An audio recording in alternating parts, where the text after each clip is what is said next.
இன்றைய கர்த்தருடைய வார்த்தையின் வெளிப்பாட்டை கவனிக்கலாம். யாக்கோபு 4 அதிகாரம் 7 ஆதலால் தேவனுக்கு கீழ்ப்படிந்திருங்கள், பிசாசுக்கு எதிர்த்து நில்லுங்கள், அப்பொழுது அவன் உங்களை விட்டு ஓடி போவான். நம்முடைய வாழ்க்கையில பயம், தோல்வி, இப்படிப்பட்ட உணர்வு வரும் பொழுது எதிர்ப்பை தெரிவியுங்கள். சாத்தான் நம்முடைய வாழ்க்கையில நுழைவதற்கு அவன் பயத்தை பயன்படுத்துகிறான். தேவ பிள்ளைகளாகிய நாம் அதற்கு மறுப்பு தெரிவிக்க வேண்டும், எதிர்ப்பு தெரிவிக்க வேண்டும். பலவீனமாக உணரும் பொழுது நீங்கள் ஆண்டவருடைய பலத்தை அறிக்கை செய்யுங்கள். குறைவை உணரும் பொழுது நிறைவை அறிக்கை செய்யுங்கள். சத்துருவுக்கு எதிர்த்து நிற்பது தேவனுடைய வார்த்தையை எடுத்து அதற்கு எதிராக பேசுவது. சூழ்நிலைகள் மோசமாக இருக்கும் பொழுது தேவனுடைய வார்த்தை எடுத்து என்னை பலப்படுத்த கிறிஸ்துவினாலே எல்லாவற்றையும் செய்ய பலன் உண்டு. நீங்கள் எதிர்ப்பை தேவனுடைய வார்த்தையின் மூலமாக, தேவனுடைய வார்த்தை தான் நமக்கு தாக்குகிற ஆயுதமாக தந்திருக்கிறார். Word of God is sword of spirit, ஆவியின் பட்டயம். அதை எடுத்து நீங்கள் தாக்க வேண்டும், எதிர்ப்பை தெரிவிக்க வேண்டும். நீங்கள் காம்ப்ரமைஸ் ஆகிடக்கூடாது.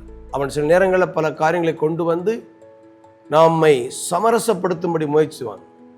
மறுப்பு தெரிவித்து, இல்லை, எனக்குள் இருக்கிறவர் பெரியவர், எனக்கு நன்மையாக நடக்கும், தேவன் என் பட்சத்தில் இருக்கிறார், நான் பயப்பட மாட்டேன், மனுஷன் எனக்கு என்ன செய்வான் என்று விசுவாச வார்த்தைகளை நீங்கள் பேசி பிசாசுக்கு எதிர்த்து நில்லுங்கள். அப்பொழுது அவன் உங்களை விட்டு ஓடி.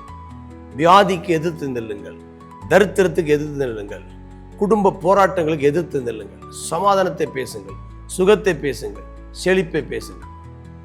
சொல்லும் பொழுது தேவனுக்கு கீழ்ப்படிந்தீர்கள். ஆண்டவருக்கு உங்களை எவ்வளவு அர்ப்பணிக்க உங்கள் வாழ்க்கையில் சாத்தானுக்கு எதிராக வலிமை அடைகிறீர்கள்.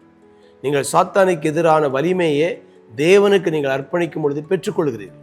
ஆகியால் தேவனுடைய உதவியை சார்ந்திருங்கள், அவருடைய வார்த்தைக்கு கீழ்ப்படிந்திருங்கள். அப்பொழுது உங்கள் வாழ்க்கையில் எதிர்ப்பு சக்தி பெருகும். நீங்கள் பிசாசுக்கு எதிர்த்து நிற்பீர்கள், அவன் உங்கள் வாழ்க்கையில ஓடி போவான். ஜெபிக்கலாம். தகப்பனே, இந்த நாளிலும் பிசாசுக்கு எதிர்த்து நெல்லுங்கள். அவன் எந்த வழியில் வந்தாலும் அதை இனம் கண்டு, அடையாளம் கண்டு எதிர்ப்பு தெரிவிக்கிற ஒரு மனப்பான்மை உண்டாவதாக. அதன் மூலமாய் நோயில்லாத, குறைவில்லாத, போராட்டம் இல்லாத ஒரு சுகமான, சமாதானமான வாழ்க்கை பெற்றுக்கொள்வார்களாக ஆசீர்வதிக்கிறேன். இயேசுவின் மூலம் பிதா. ஆமென்.